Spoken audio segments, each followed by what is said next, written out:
All right, Aquarius, welcome to your weekly Sidereal Astrology forecast for August 7th through the 13th. My name is Athen. So we've got a very powerful week, as it has been and will continue to be this September. We've got the solar eclipse taking place in your 7th house of relationships, of one-on-one connections, of marriage. For some of you, this is eclipse energy, so it's very transformative, usually pretty significant shifts in our life path, especially the future life path here. Might be legal matters for some of you, might be new businesses for some of you, new business contacts, dealings, clientele, anything that does involve contracts or one-on-one connections. That's what the 7th house signifies.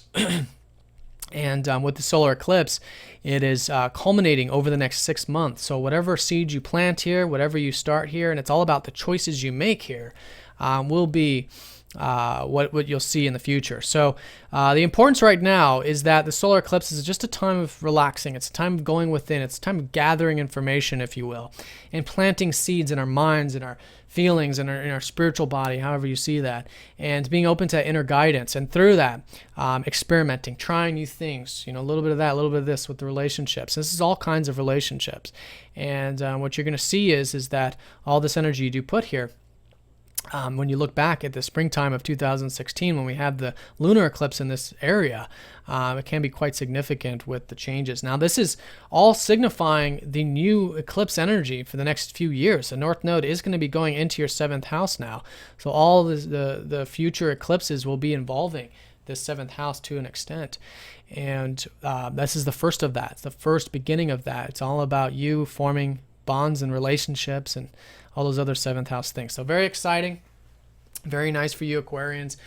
It's in a good position too. It's in Leo, your 7th house. And yeah, so let's go and look at this week so we can build the stage leading into this eclipse, which will be on Sunday. Monday through Wednesday, we've got Mars trining up to Uranus, your secondary ruler. So you guys should be quite motivated this early part of the week. Maybe it's the relationship stuff that's motivating you. And this is all coming from this newfound sense of self-esteem, self-worth, maybe the material or value side of life, which has prompted all of this, which has been Uranus in your second for many years. But whatever it is, it might be a new relationship, might be, a transformation to an existing one. Usually Mars is quite transformative in that regards. Maybe it's a new opportunity at work or with your career, or to communicate or share information. Mars rules your 10th and your 3rd house. So it's sometimes tangible. Your personal chart has to reflect this too in order for it to be a tangible thing. Something else has to line up with it. But in either case, you should be quite inspired, if you aren't already, to have your one-on-one connections and to further existing ones. Now, Mercury squares up to Pluto during this time, as you can see here. This will be going into Thursday. So there's this importance of staying present of the mind this week and not getting too obsessed about anything in particular. This is Mercury in your 8th house, which is about the deeper stuff. It's about the deeper connections, and maybe it is involving those relationships, or maybe it is your fears, because sometimes it's the 8th house. So try not to get too caught up into that stuff. It is a good time to get deep with it and to see your inner self very real and very realistically, which is Pluto. But try not to get obsessive about it, where you're overthinking about it and tripping yourself up in regards to it. And my best advice to do that, in order to sort of mitigate that, is to be aware of the mind. And anything that you are involved in that does have to do with the truth or the power, maybe sharing that truth, staying balanced, being aware of that, and coming from compassion. Anytime Pluto's aspecting anything, it's all about compassion.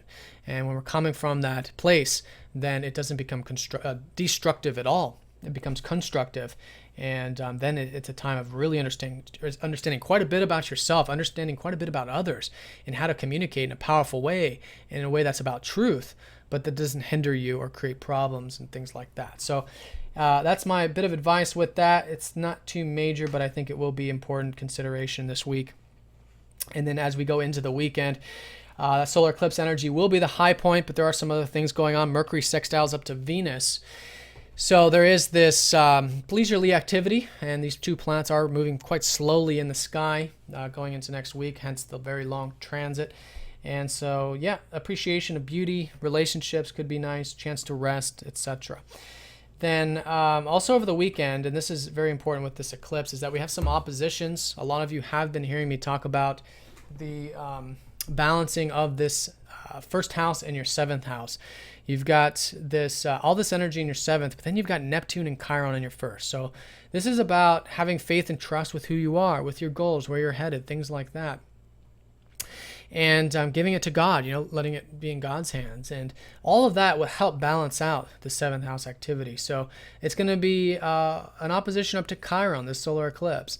So it could be quite healing, and I do recommend, sort of relaxing and having faith with these 7th house matters as well. And really seeing that there is no real difference between who we are in the sense of what we want and what we desire, and what's good for others and what's best for our relationships, because it's really mutual. They're really one and the same thing. So being aware of that, I think, will be important. But all in all, I think just not going to any extremes either, especially with the philosophy or the ideals. Jupiter opposite Neptune, it can be very idealistic, very visionary in a positive sense. So see those visions, see where you're headed, your goals and things like that, but stay grounded with it and see things, and especially your relationships, for how they are. Try not to get too idealized about it. And those visions then can be very constructive. And that's exactly how to work with Jupiter, is to construct, build tangibly here long-lasting relationships, solid relationships that are built on mutual respect, mutual understanding, and that are enjoyable and motivating, all of this energy. And that's going to be setting the stage for this solar eclipse for the next coming months. So Aquarius, have a good one. Thanks for watching. If you guys have any questions, please let me know. If you'd like a personal reading, please get in touch. If you're new to Sidereal, do check the description, because this is very different from traditional Western astrology. Your sign might be different, so you'll want to make sure you're watching the appropriate video. But yeah, have a good one. Thanks again, everyone, and I'll see you all next time.